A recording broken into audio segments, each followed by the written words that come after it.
함께 기도하고 금요 집회를 시작하도록 하겠습니다. 우리를 사랑하시는 아버지 하나님, 지금도 또 언제나 항상 우리와 함께 계시는 줄을 믿습니다. 우리가 형통한 순간을 지날 때나 우리가 고난의 순간을 지날 때나 하나님께서는 우리와 늘 함께 계시며 우리를 지켜 보호하시고 우리에게 필요한 은혜들로 채워주심을 믿습니다. 우리가 고난을 당할 때 우리와 함께 고통을 당하시며 우리가 즐거울 때 그 기쁨을 나눠주신 하나님, 우리에게 늘 그 어떤 상황에서도 그 상황에서 하나님만을 의지하며 이겨낼 수 있도록 저희를 지켜 보호하여 주옵소서.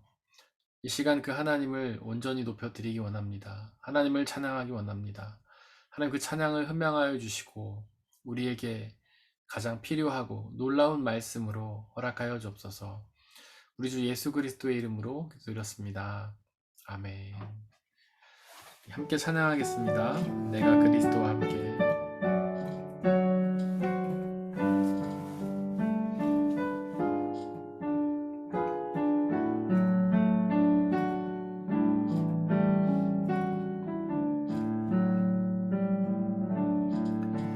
내가 그리스도와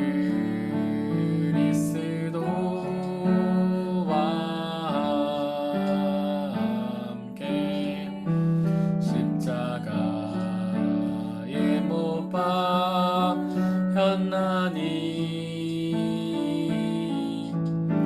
그런즉 이제 내가 산 곳 아니요 오직 내 안에 예수께서 사신 것이라.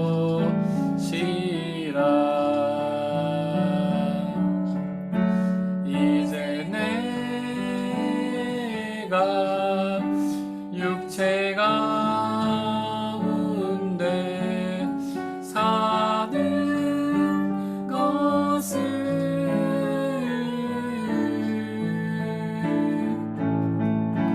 나를 사랑하사 자기 몸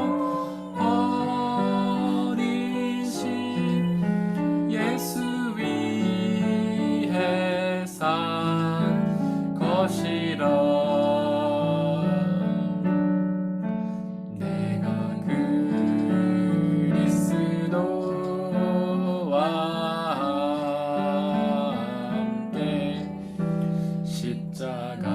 십자가에 못 박혔나니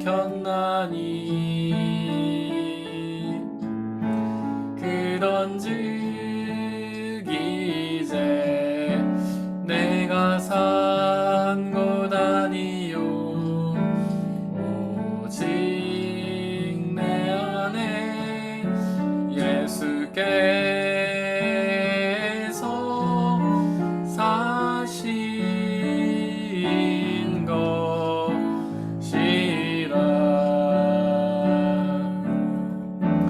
이제 내가 육체 가운데 사는 것을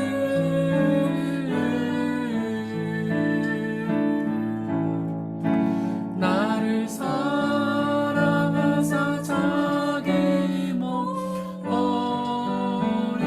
버리신 예수 위해 산 것이라. 내가 그리스도와 함께. 내가 그리스도와 함께 십자가에 못 박혔나니 그런즉 이제 내가 산 곳 아니요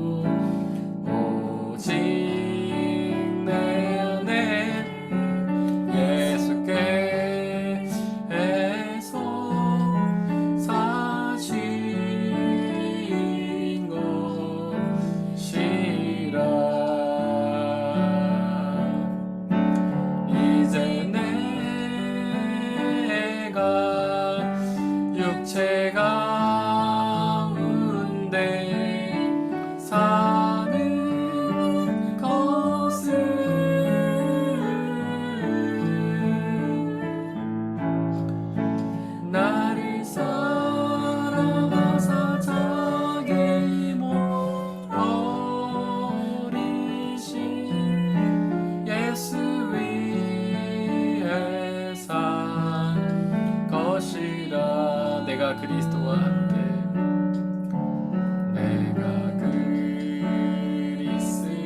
그리스도와 함께 십자가에 못 박혔나니 그런즉 이제 내가 산 것 아니요 오직 내 안에 예수께서 사신 것이라 이제 내가 육체 가운데 사는 것은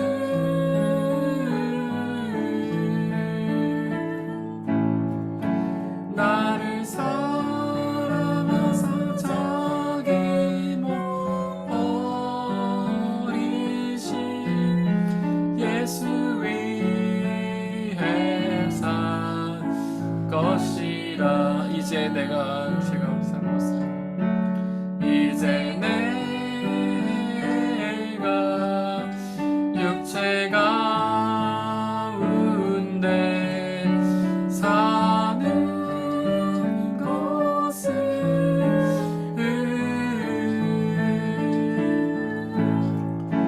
나를 사랑하사 자기 못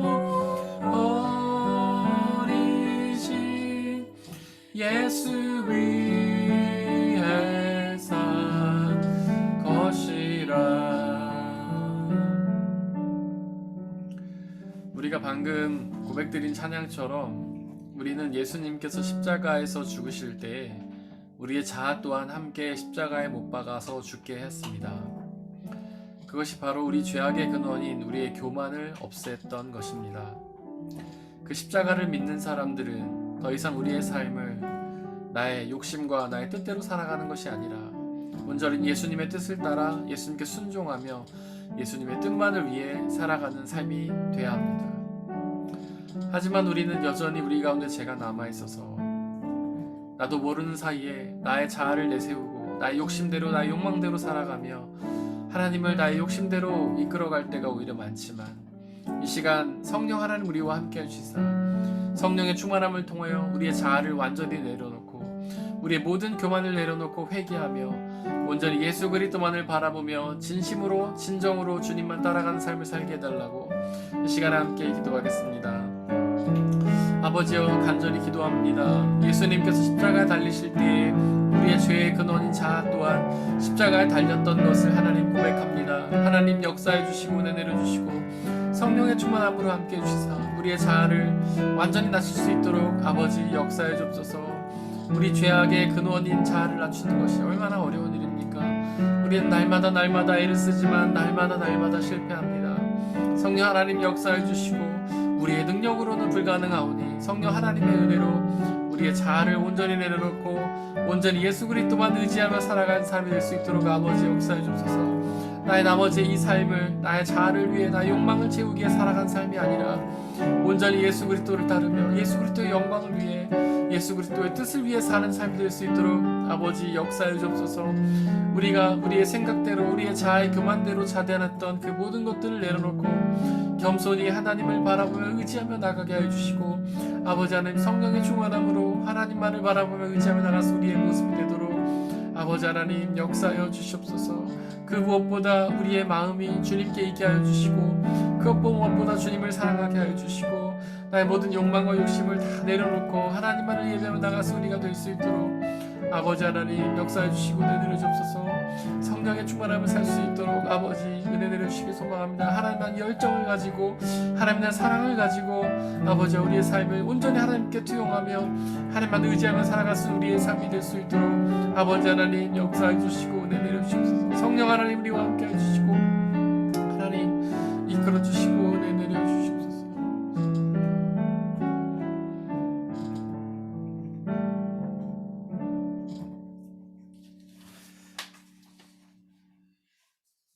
어두운 내눈 밝히사 찬양하겠습니다.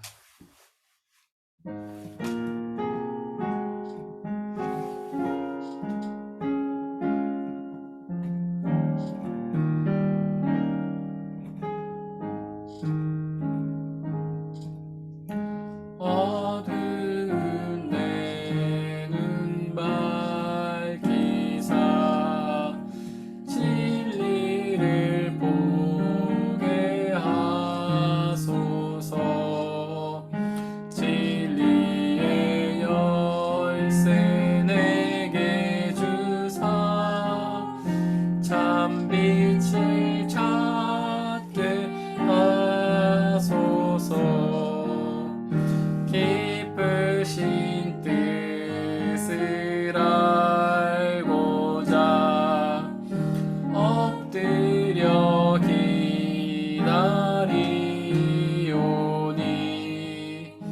내 눈을 뜨게 하소서. 성령이여 막혀진 내 귀 여시사 주님의 귀한 음성을 이 귀로 밝히 들을 때에 내 기쁨 한량 없겠네. 깊으신 뜻을 알고자 엎드려 기다리오니 내 귀를 열어주소서. 성령이여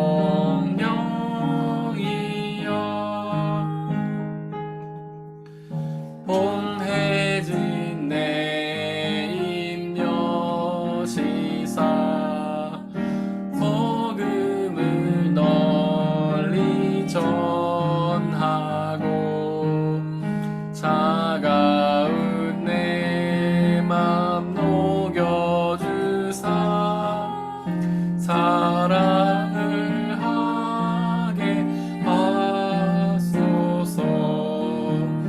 깊으신 뜻을 알고자 엎드려 기다리오니 내 입을 열어주소서.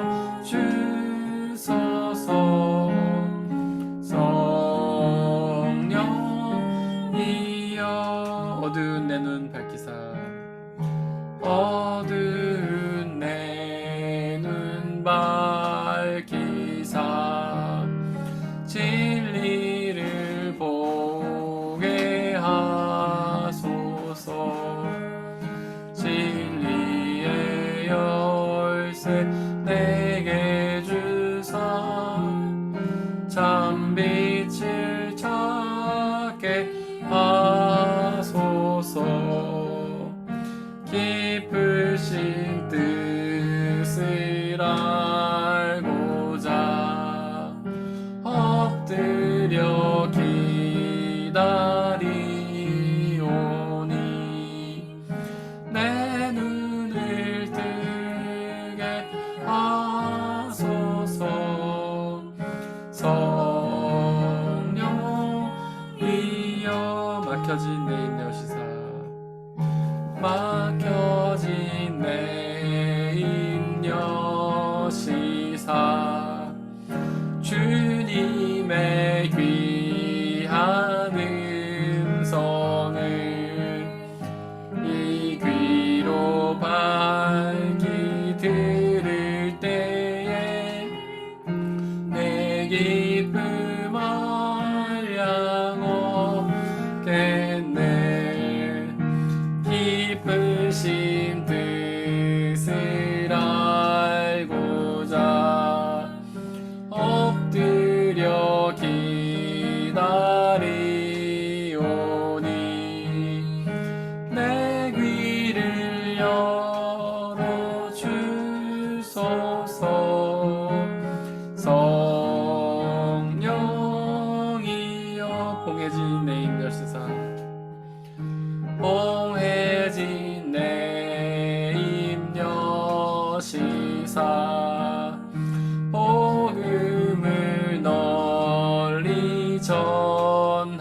전하고 차가운 내 맘 녹여주사 사랑을 하게 하소서.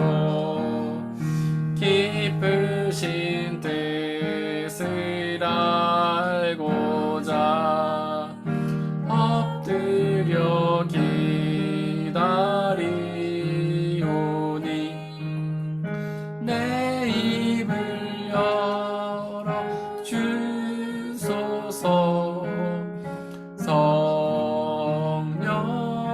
성령이여. 주님, 제 마음이 너무 둔해서 함께 찬양하겠습니다.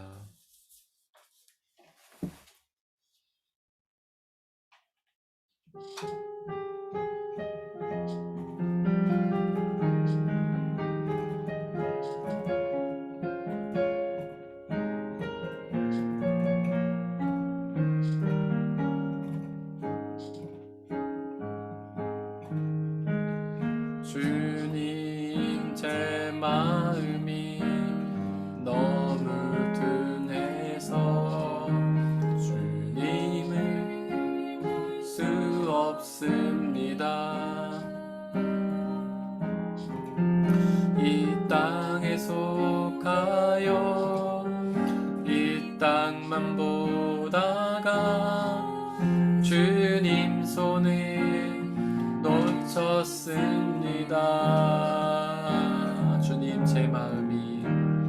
주님, 제 마음이 너무 둔해서 주님을 볼 수 없습니다. 이 땅에 속하여 이 땅만 보다가 주님 손을 놓쳤습니다.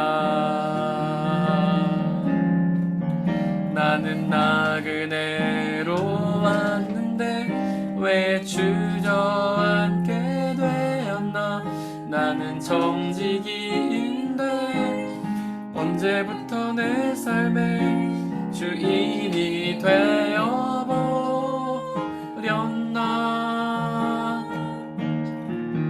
믿음이 없이는 기쁘시게 못하나니 고된 수고도 다 헛될 뿐이라.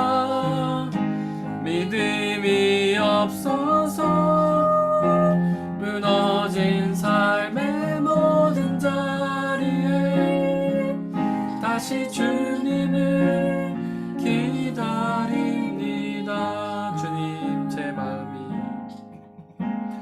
주님, 제 마음이 너무 둔해서 주님을 볼 수 없습니다.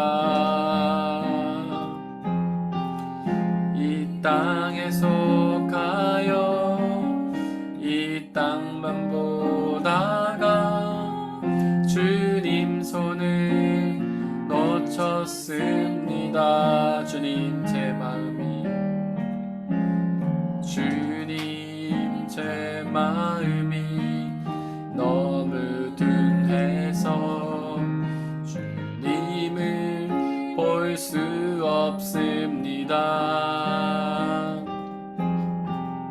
이 땅에 속하여 이 땅만 보다가 주님 손을 놓쳤습니다. 나는 나그네로 왔는데 왜 주저앉게 되었나.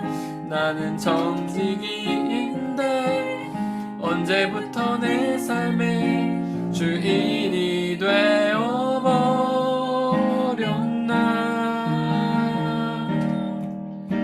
믿음이 없이는 기쁘시게 못하나니 고된 수고도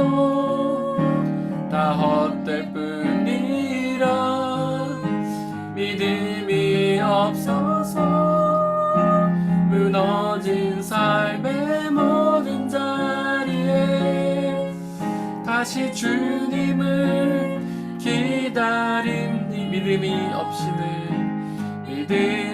없이는 기쁘시게 못하나니 고된 수고도 다 헛될 뿐이라. 믿음이 없어서 무너진 삶의 모든 자리에 다시 주님을 기다립니다. 주님 제 마음이 너무 둔해서, 주님 제 마음이 너무 둔해서 주님을 볼 수 없습니다. 이 땅에 속하여 이 땅만 보다가 주님 손을 놓쳤습니다. 주님 제 마음이 너무 둔해서 주님을 볼 수 없습니다. 이 땅에 속하여 이 땅만 보다가 주님 손을 놓쳤습니다. 나는 나그네로 왔는데 왜 주저앉게 되었나. 나는 정직이인데 언제부터 내 삶의 주인이 되어버렸나.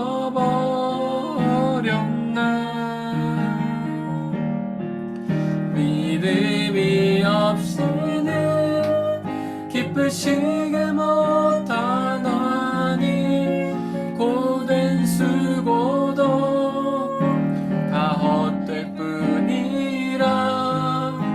믿음이 없어서 무너진 삶의 모든 자리에 다시 주님을 기다립니다. 믿음이 없이는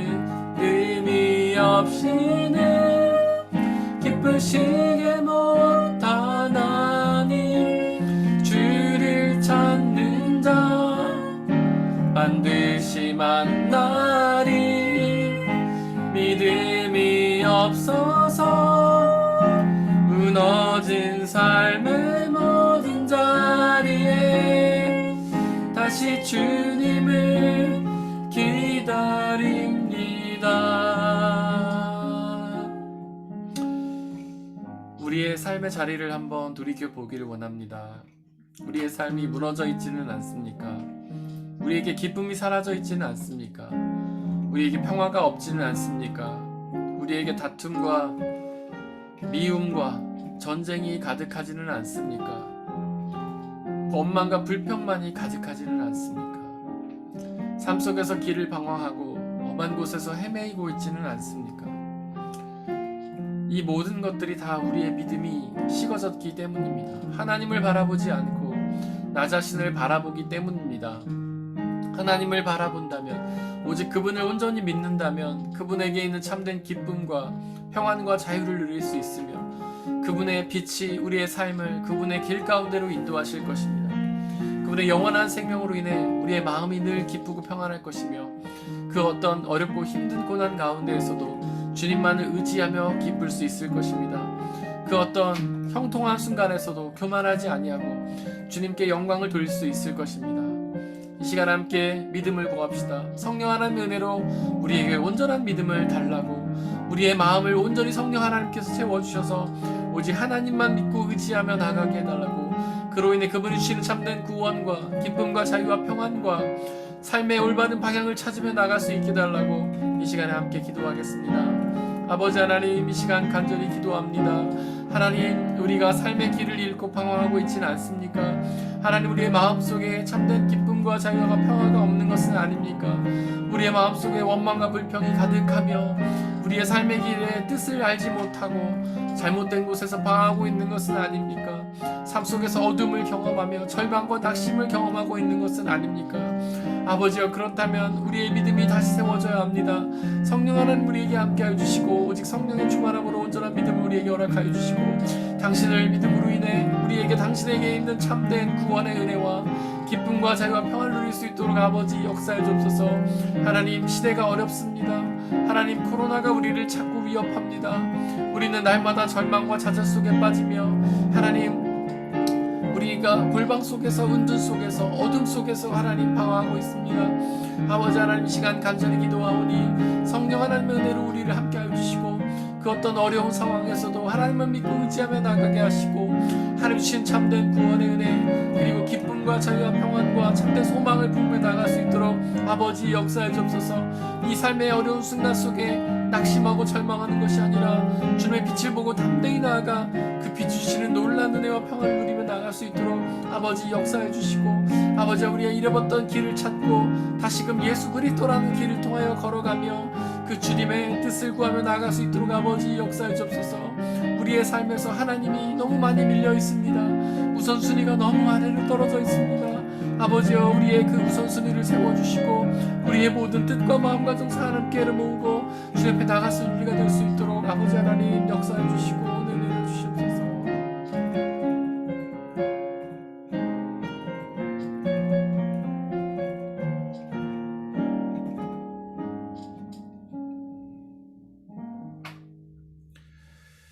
하나님, 지금 이 시대는 하나님을 온전히 믿으며 나가기가 너무 어려운 시대입니다.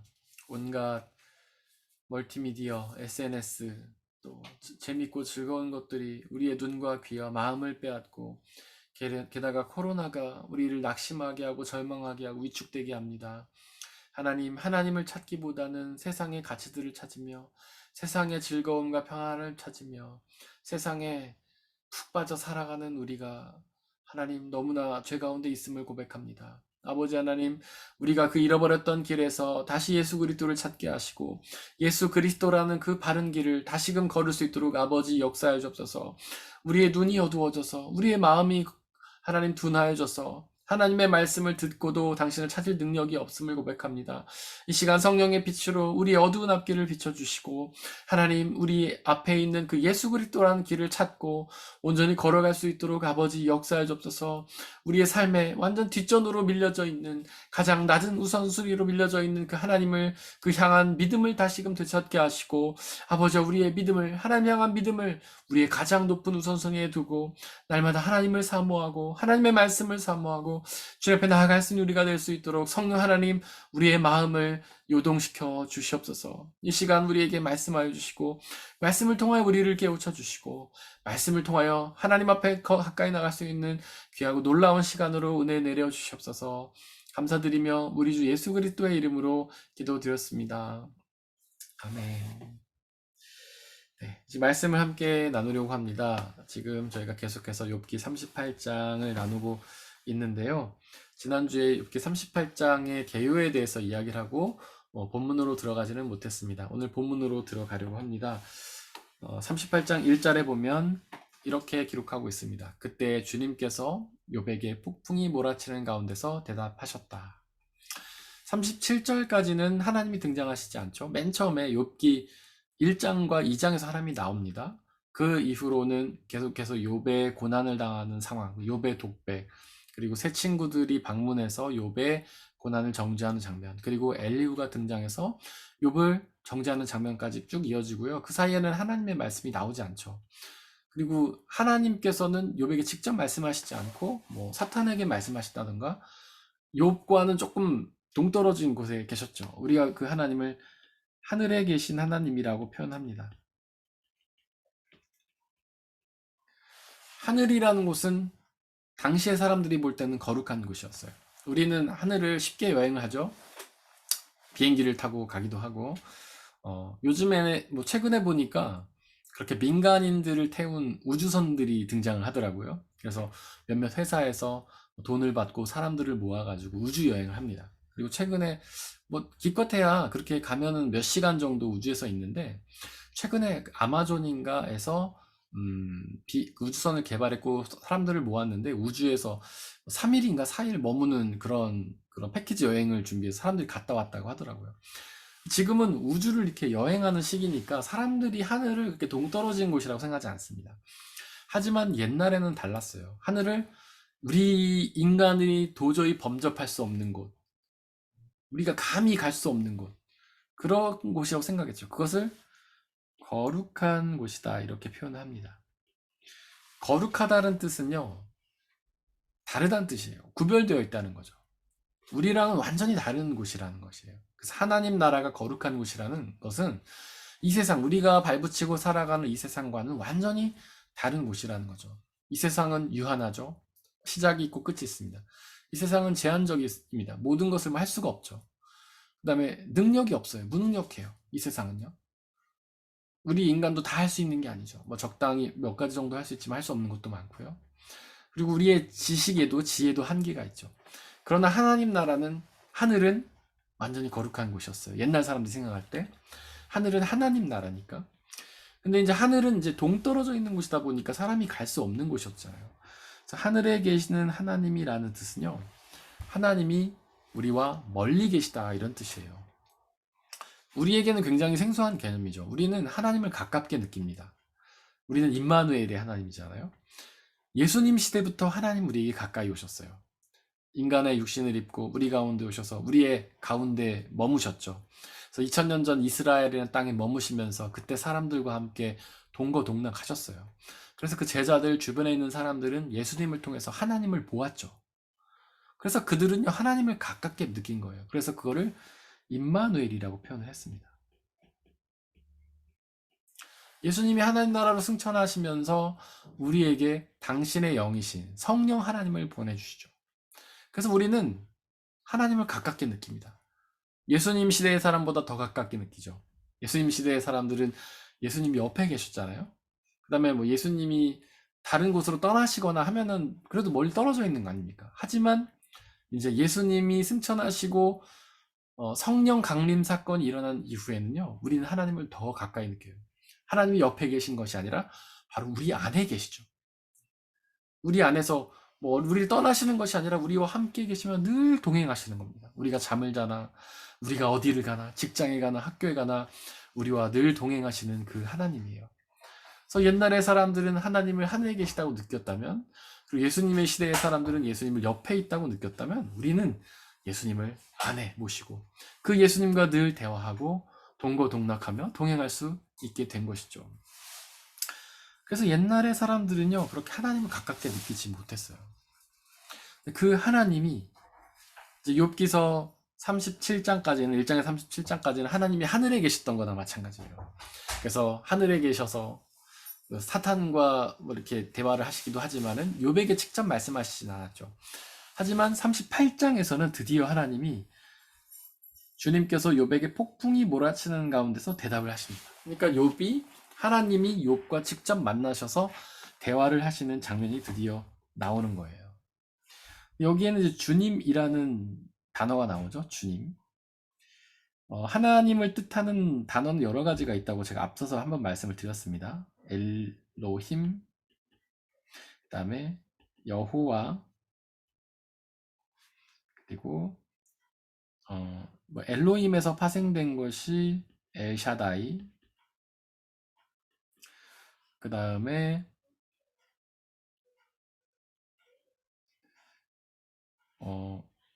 갑자기 생각이 잘 안 납니다. 여호와에서 파생된 이름은 여호와 니시, 여호와 삼마, 여호와 삼마, 여호와 이레, 이렇게 돼 있죠. 엘로힘이라는 것은 우리가 흔히 말하는 하나님이란 뜻이에요. 하나님. 독일어로는 곧, 영어로는 God이죠.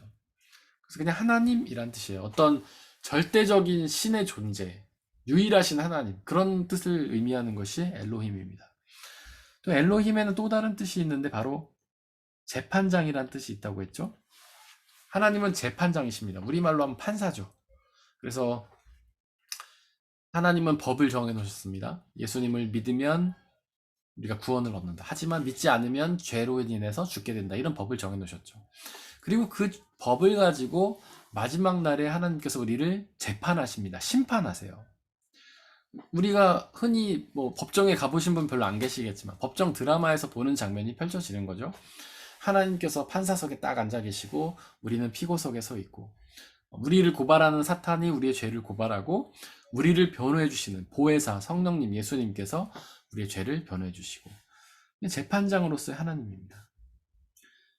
이 엘자가 다 엘로힘에서 파생된 말이에요. 엘샤다이는 전능하신 하나님이죠. 여호와, 사실 여호와는 이름이 아니라고 제가 말씀을 드렸죠. 모세가 하나님께 이름을 묻습니다. 하나님, 당신의 이름이 무엇입니까? 그랬더니 하나님께서 나는 여호와다 이렇게 얘기를 하셨어요. 이게 뭐냐면 나는 나다라는 뜻이에요. 나는 나야. 이름이 무엇입니까? 그랬더니 하나님께서 나는 나야. 그러니까 이름 지을 수 없는 존재다 이런 뜻이죠. 이름 지을 수 없는 존재.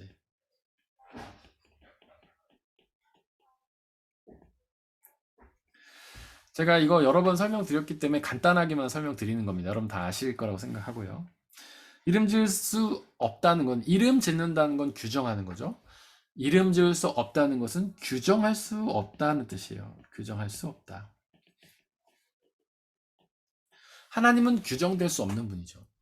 우리는 쉽게 하나님을 규정하지만 사실 하나님이 규정될 수 없는 분이에요. 하나님은 이런 분이셔. 사랑이 많은 분이셔. 전능하신 분이셔. 하나님은 우리에게 어떻게 역사하실 거야. 나를 축복해 주실 거야. 나를 사랑해 주실 거야. 좋은 일만 허락해 주실 거야. 기도에 응답하실 거야. 우리는 수도 없이 그렇게 하나님에 대해서 판단합니다. 하지만 하나님은 규정할 수 없는 존재라는 거죠. 우리의 이 어리석은 생각으로 하나님을 규정할 수는 없는 거죠. 마치 어린아이가 어른을 규정할 수 없는 것처럼.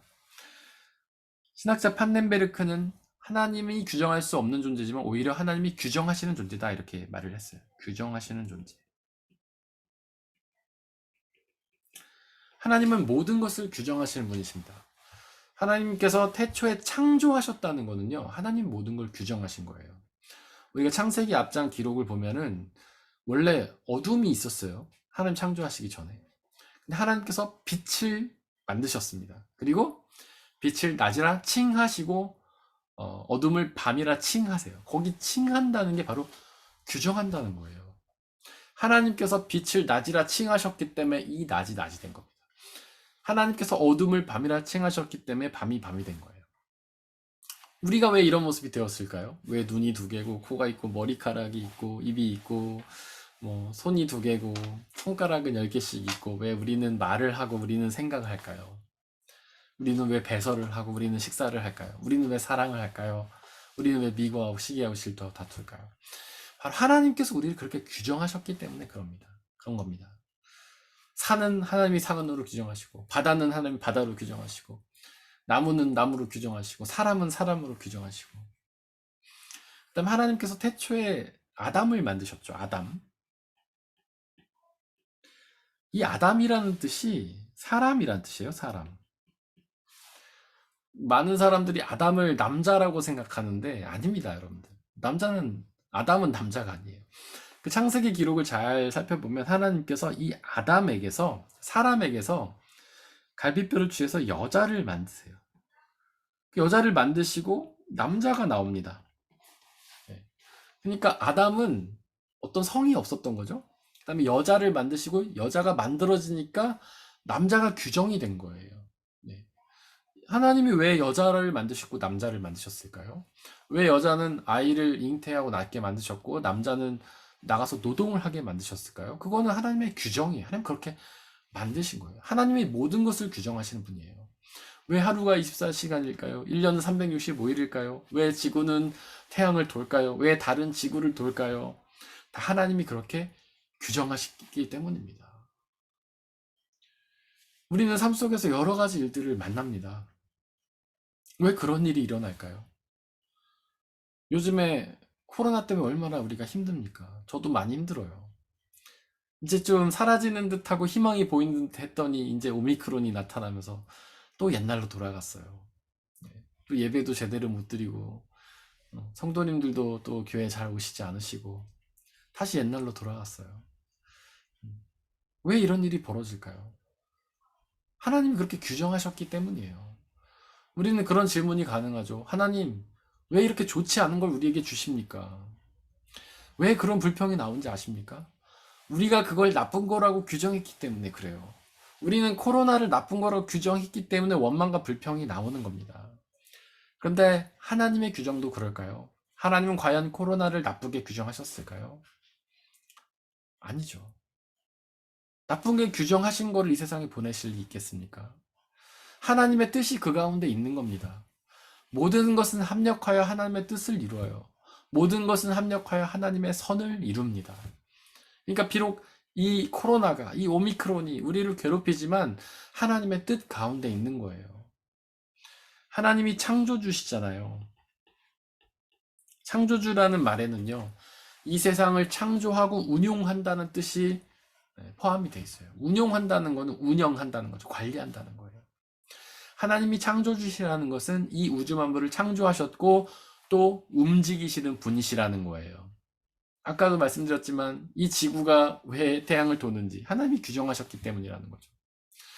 근데 그 안에는 좋은 것도 있고 나쁜 것도 있잖아요.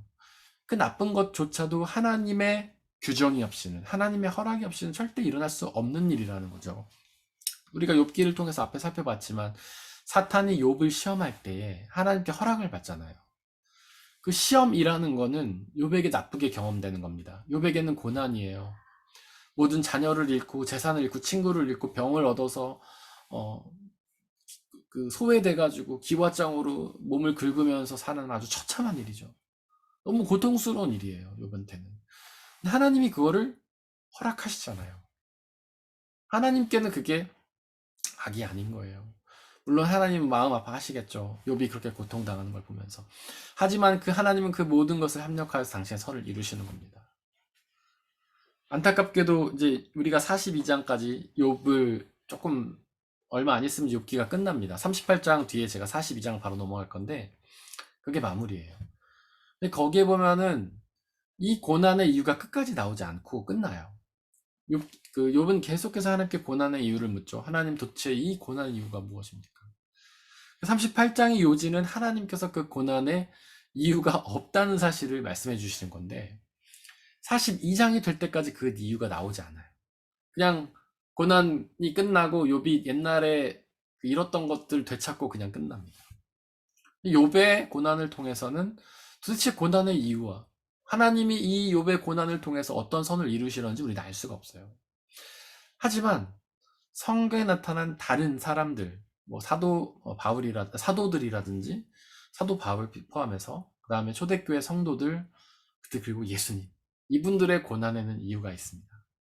그 고난의 이유를 하나님 우리에게 말씀해 주세요. 바로 예수 그리스도의 고난을 통해서는 우리의 죄를 사하셨고 우리의 영원한 생명을 이루셨고요. 사도들과 그다음에 제자들, 초대교회 성도들의 고난을 통해서는 그 예수님이 이루신 구원을 우리에게 전하는 역할을 감당하셨죠. 그러니까 이처럼 고난은 하나님의 뜻이 분명히 있는 것이고 그 고난을 통해서 당신의 선을 이루신다는 겁니다. 그게 규정하시는 하나님이에요. 우리는 그 규정을 알 수 없어서 원망과 불평을 하죠.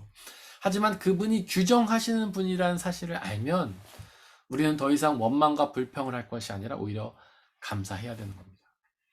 하나님이 규정하시는 분이라는 사실을 모르면 하나님 도대체 왜 이런 것들을 우리에게 주십니까? 라면서 우리가 하나님을 규정하죠. 그러니까 원망과 불평이 나오는 거예요. 하지만 하나님이 모든 것을 규정하신다. 하나님이 이 모든 고난을 우리에게 허락하여 주셨다. 우리의 아픔도 슬픔도 하나님 주셨다는 사실을 우리가 믿음으로 고백하게 되면 아무리 고통스럽고 어려운 순간 속에서도 우리는 원망과 불평이 아니라 오히려 감사와 찬양이 나온다는 겁니다. 이거는요, 이웃과의 사이에서도 똑같이 적용이 돼요. 우리가 이웃과 갈등하는 이유는 뭔지 아십니까? 우리가 우리의 생각과 기준을 가지고 남들을 규정하기 때문에 그런 겁니다. 쟤는 저런 애 거야. 쟤는 저렇게 행동할 거야. 저 나쁜 생각으로 저렇게 행동하는 거지. 지금 어디서 저걸 배워서 못돼 먹었어. 계속 규정하고 규정합니다. 그러면 서로 갈등이 생길 수밖에 없어요. 왜냐하면 우리의 규정은 서로 다르기 때문에 그렇습니다. 여러분들 선이라는 게 문화마다 다르잖아요. 제가 가끔 자주 드는 비유가 일부 일처 일부 다처 아닙니까? 아직도 일부 다처제가 있는 나라가 있어요. 그 나라 사람들에게 그게 선이에요. 그래야 되는 거예요. 그래서 부인이 한 명쯤이면은 보기 안 좋은 거예요. 부인이 두세 명쯤 있어야 이제 충분해 보기 좋군. 이렇게 그 사람들 생각해요. 일부 다처가 선이에요. 하지만 다른 대부분의 나라에서는 그게 선이 아니잖아요. 일부 일처가 선이잖아요. 우리가 일부 다처를 보면 저 사람도 왜 저러고 살아? 좀 미개하네? 이렇게 얘기하잖아요. 그러니까 서로의 규정을 가지고 판단을 가지고 서로를 판단하면 우리는 다툴 수밖에 없어요. 만약에 우리가 그 일부 다처인 사람한테 가서 보기 안 좋다. 그거 얼마나 미개한 일이냐. 지금 시대가 어느 시대인데 부인을 여러 명씩 데리고 사냐. 이렇게 말했다고 생각했어요. 그럼 그 사람들이 팔쩍 뛸 거 아니겠습니까? 우리는 이게 좋은 건데 무슨 소리 하는 거냐? 우리는 일부 일처가 더 안 좋은 곳이다.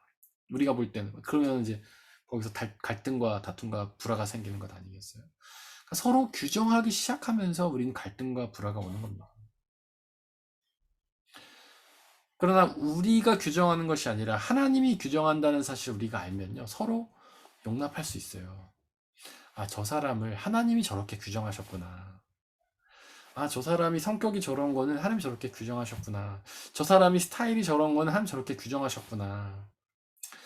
내가 규정할 땐 정말 나랑 안 맞아. 왜 이렇게 저렇게 일하지? 저렇게 일하면은 빵꾸 날 텐데.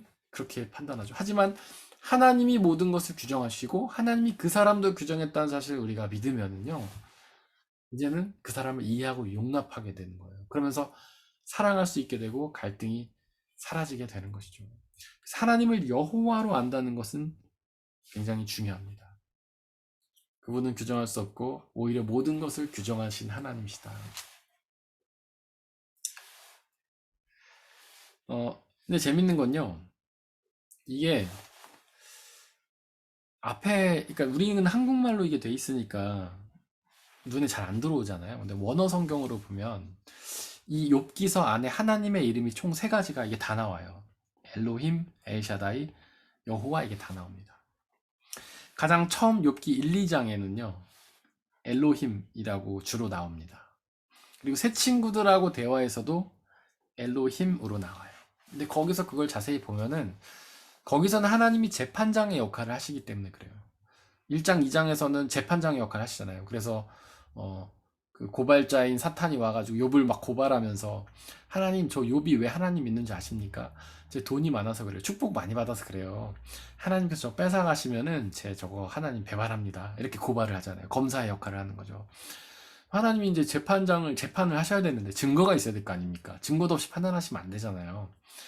그래서 그래, 네 주장, 네 추측대로라면은 증거가 있을 것이니 한번 시험을 해봐라. 증거를 가져와라. 이렇게 하신 거죠. 거기서는 재판장으로서 하나님으로 나옵니다. 새 친구도 하나님의 이름을 계속 엘로힘이라고 불러요. 새 친구의 주장의 핵심은 그거였죠. 지금 욥이 당하고 있는 고난은 죄 때문이라고. 그러니까 죄에 대한 심판이라는 거죠.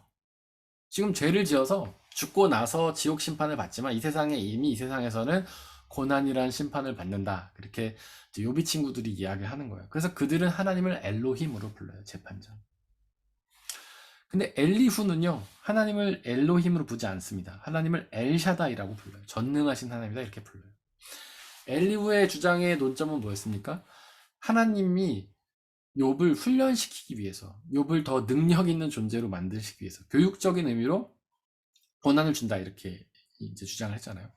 그래서 엘샤다이 전능하신 하나님이라고 하나님을 부르는 겁니다. 하나님이 전능하시니까 이 고난을 통해서 욥에게 능력을 주신다라고 이야기를 했던 거예요. 근데 이제 38장에서 하나님이 자기 자신을 나타낼 때는 하나님은 엘로힘으로도 자기를 나타내지 않고 엘샤다이로도 나타내지 않으시고 당신 스스로를 여호와라고 부르십니다. 이게 이제 주님이라고 번역되어 있지만 원어에는 여호와라고 되어 있어요. 여러분들 개역 개정판 성경을 보셔도 여호와라고 되어 있어요. 이거를 새 번역 성경에서 다 주님이라고 번역을 해놓은 겁니다.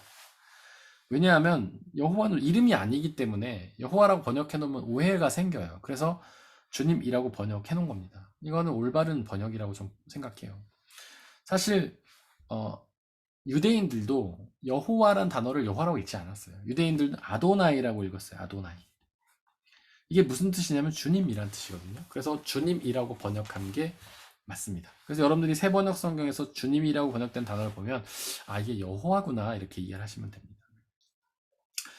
그런데 이 38장에서 앞서서는 하나님의 이름이 엘로힘과 엘샤다이로 나오는데 38장에서는 여호와로 나온다고 했죠. 하나님이 스스로 자신을 드러내실 때는 여호와라고 나와요.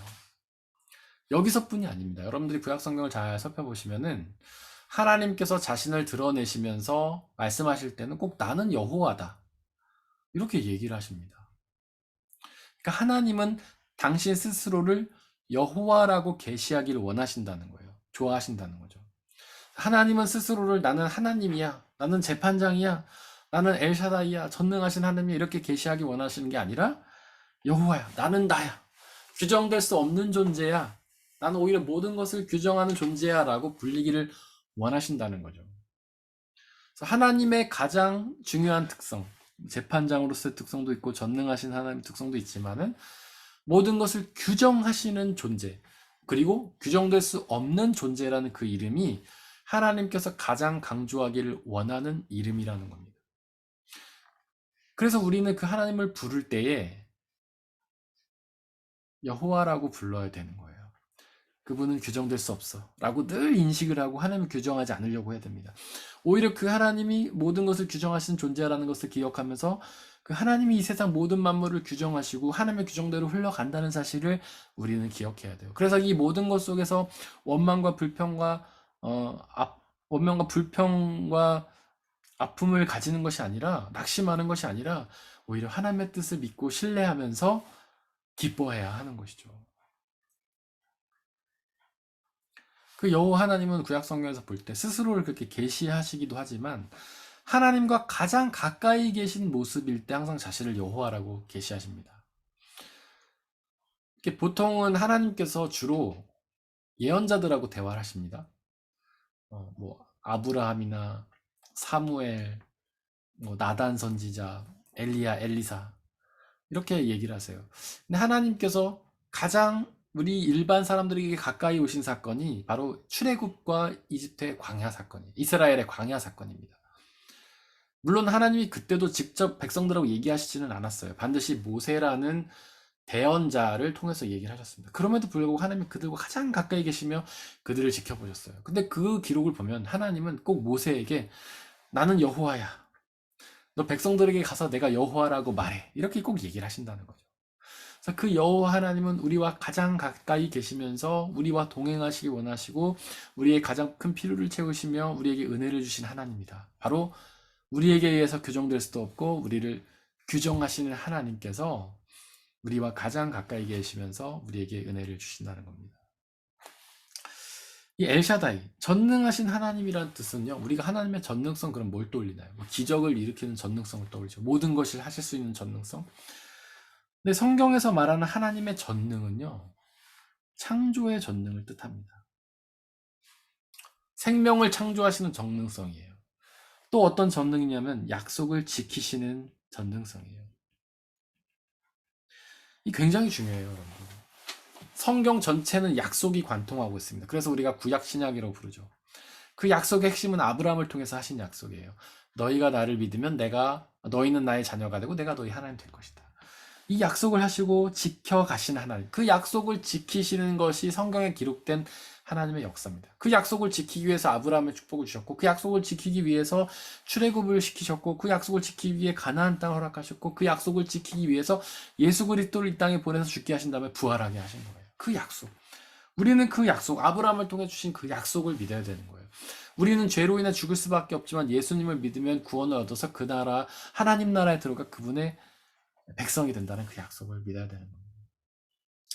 그 어떤 상황 속에 있든지, 고난의 상황 속에 있든지, 힘든 상황 속에 있든지 그 하나님의 약속을 믿고 전능하신 하나님을 믿고 모든 것을 규정하신 하나님을 믿고 그분의 구원과 그분이 주시는 평안과 자유를 누리시는 여러분들이 되었으면 좋겠습니다. 함께 찬양하면서 기도하겠습니다.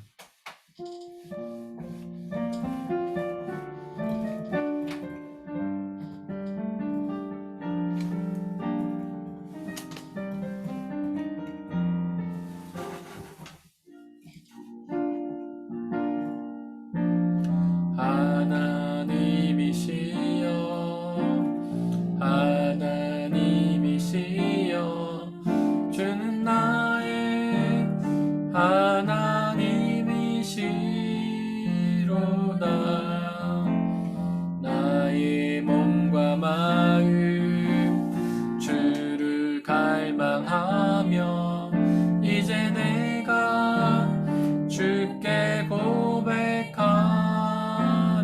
말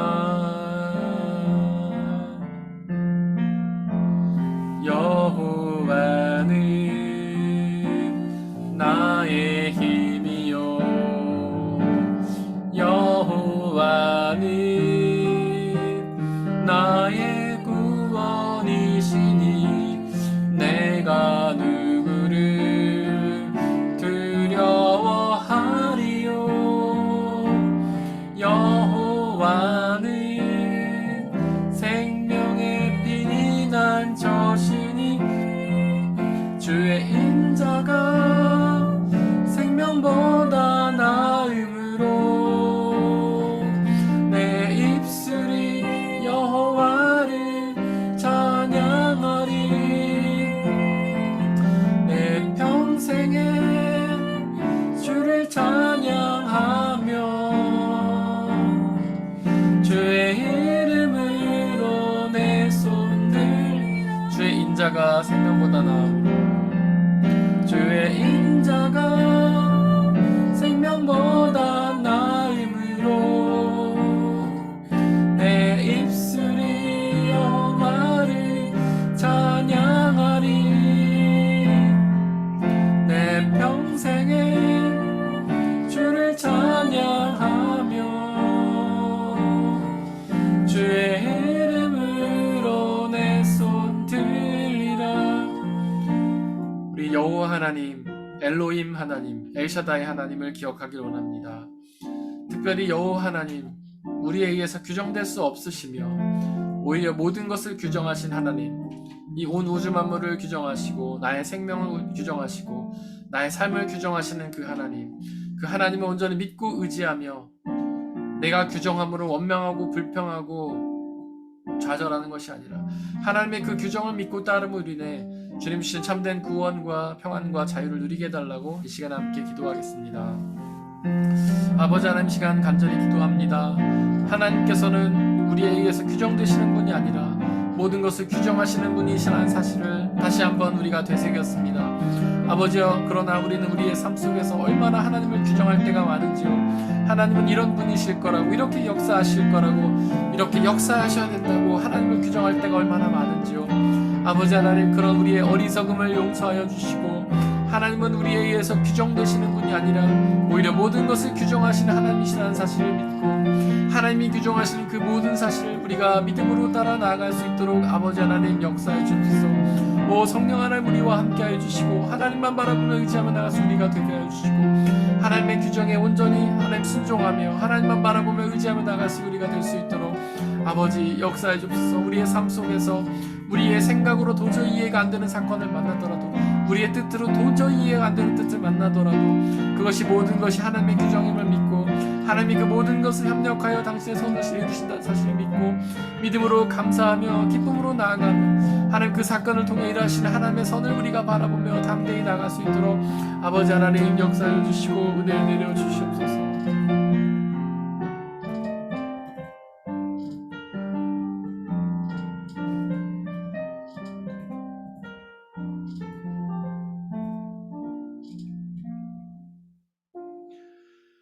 여호와 하나님, 우리에 의해서 규정될 수 없고 오히려 모든 것을 규정하신 하나님, 당신께 모든 영광과 찬양을 올려드립니다.